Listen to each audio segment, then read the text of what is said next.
G'day, my name's Brent Heber. I'm the Greens candidate for Barton in the upcoming federal election. I've been getting a few questions lately about the Greens' position on the Metro Line train projects that are currently going through Sydney under the Baird government. Now, it's a complex issue because although the Greens are naturally supportive of public transport initiatives, certainly we can move a lot more people a lot more efficiently at much less expense using mass transit solutions than we can using motorways, hence our objection to WestConnex. So we're absolutely on board for support for public transport.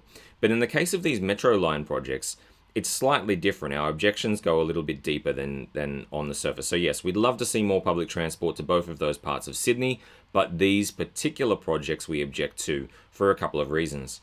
Firstly, as far as integration into our network, by handing over parts of this network to private operators, we're going to have a conflict because their operation is purely to run for profit. They just want to run as many people through there and sell as many tickets at the highest price that they can. And that's going to disadvantage people at the lower end of the income spectrum for a start.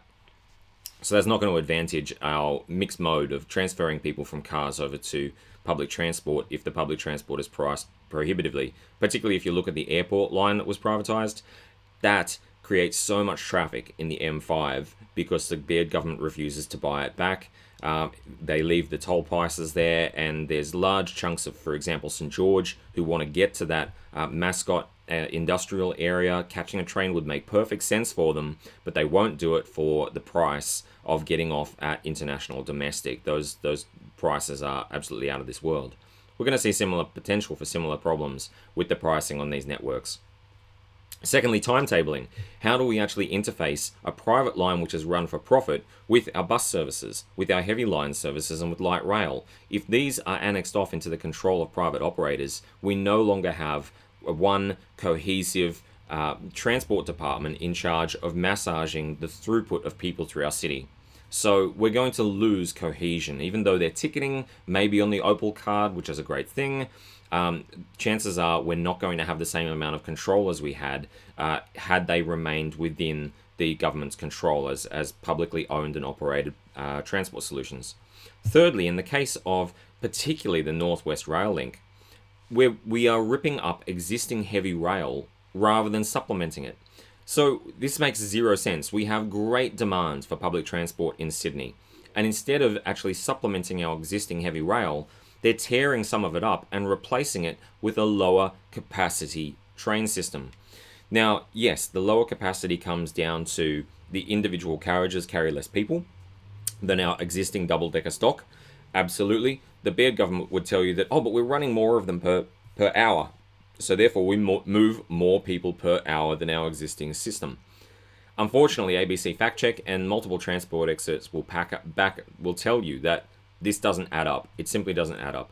By upgrading our signal system on the existing heavy line, we could move our capacity well beyond what this Metro line will ever be capable of doing at a fraction of the cost. So there are other ways of moving more people if that's your agenda.